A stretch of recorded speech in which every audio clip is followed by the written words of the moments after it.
गंगा जल चढ़ाना, नर्मदा जल चढ़ाना, गुलाब जल घर में हो तो वो भी जरूर चढ़ाइएगा।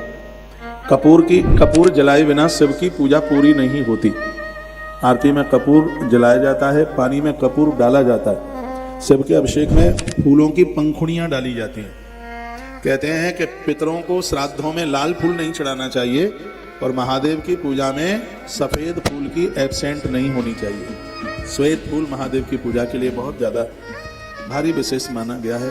और ये मैं छोटी छोटी बातें प्राय बातों ही बातों में आपके बीच में बोली देता हूँ।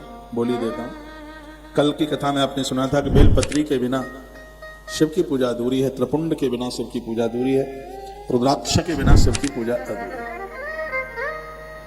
भगवान शंकर की पिंडी के बिना तो जिंदगी ही अधूरी है। आप मेरी इतनी बातें मानते हैं, ये भी मान लो आप सबके घर में नर्मदेश्वर भगवान हो। प्रत्येक दिन तुम्हें पार्थिव पूजा, मिट्टी के शिवलिंग की पूजा करने का सौभाग्य प्राप्त होगा। सगरे काम फटाफट बनेंगे। तो पंचामृत की 5 चीजों की बात हमने बताई। क्या लिखा? अमृत तुम तक क्षीरम याम संयाते तथा 53 नंबर का श्लोक है। तो वो उपमन्यु कहते हैं, हे कृष्ण, दूध तो साक्षात अमृत है, लेकिन लोग जहर पीते हैं, अमृत नहीं पीते। बड़े आश्चर्य की बात है। पॉइजन लेंगे, क्या चाय तो क्या है, पॉइजन है, जहर है, तो वो ले लेंगे। लेकिन स्वयं यहाँ ग्रंथ में महात्मा उपमन्यु शंकर के परम भक्त हैं, वो कहते अमृत तम तत् क्षीरम, दूध को आप दूध नहीं, दूध को आप अमृत समझिए, उसे आप अमृत मानिए। इससे पितर तृप्त होते हैं। हमारे गांवों में गाय भैंस पहली बार ब्याती तो उसका दूध निकालकर पितरों को चढ़ाया जाता है, देवताओं को चढ़ाया जाता है। दूध के दान की भी भारी महिमा है, दूध की खीर बनाकर जिवाने खिलाने की भी भारी महिमा है। देखिए, आप में दिल्ली से बहुत लोग आए हैं, गुड़गांव से आए हैं। आप गुड़गांव तो नजदीक ही है, खैर नजफगढ़ से आप आए हैं, बहादुरगढ़ से आए हैं।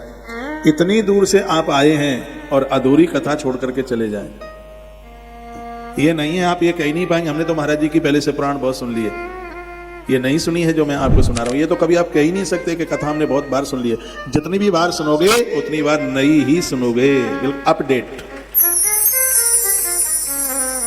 आज की कथा बिल्कुल भी छोड़ने के लायक है ही नहीं। तो भगवान क्या बोले?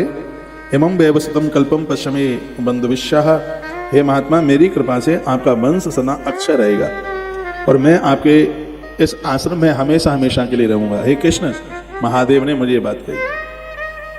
मुझे कहा जो तुम्हारी और मेरी इस कथा को सुनेगा उसकी भक्ति दिन दूनी बढ़ेगी। हे वत्स, आप सब प्रकार से मेरे प्रिय हैं।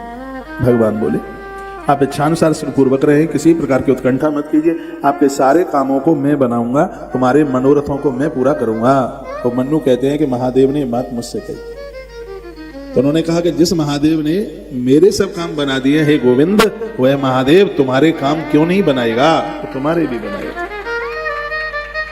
हे श्री कृष्ण, इस प्रकार मैंने भोग एवं मोक्ष देने वाली, भोग और मोक्ष देने वाले मैंने महादेव को सब परिवार सहित देखा।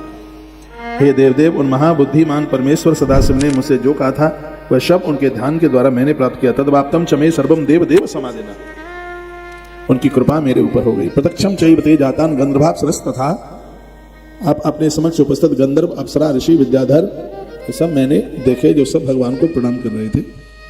आप चिकने पत्तों वाले, सुगंधित, सभी ऋतुओं में फूलने वाले तथा सर्वदा पुष्प फल से युक्त इन मनोरम वृक्षों को देखिए। कृष्ण, ये देखिए, साक्षात शिव मैं है, इनको देखिए। हे महाभाव, अनेक पदार्थों से संयुक्त है समस्त विश्व ही देवादिदेव महात्मा शंकर की कृपा से उत्पन्न हुआ है और उन्हीं की कृपा से फलीभूत हो रहा है। तो मौत का डिपार्टमेंट तो महादेव के हाथ है। शंकर रुष्ट हो गए, दुनिया में किसी की ताकत नहीं है उसको कोई बचाए,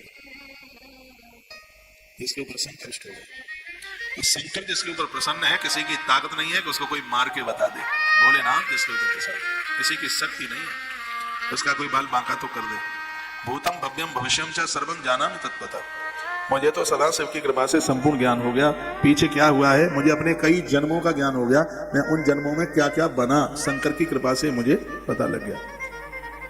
और भविष्य में मैं कितनी बार मरूंगा, कब मरूंगा, कहाँ जन्म लूंगा, महादेव की कृपा से यह भी सब मुझे प्राप्त हो गया है। तम हम दृष्टवान देव हम अपि देवानाम सुरेश्वर, इंद्र आदि देवगण भी जिन्हें बिना आराधना के नहीं देख सकते, उन महेश्वर देव का मैंने दर्शन उन्हें भी करते देखा है। वो भी चरणों में धोख लगाते हुए, गिड़गिड़ाते हुए मैंने देखा। हे कृष्ण, मुझसे बढ़कर आज कौन धन्य है? वो कहते हैं तत्व 24 तत्व है, मन 25वां तत्व है, लेकिन मैंने 26वें तत्व को देखा है। कृष्ण का 26वां तत्व कौन है? सर्वं तत्व विधानज्ञ सर्वतत्वार्थ दर्शन सएव भगवान देव प्रधान प्रसेश्वर। उस ओम को मैंने 26वें तत्व में मैंने देखा है।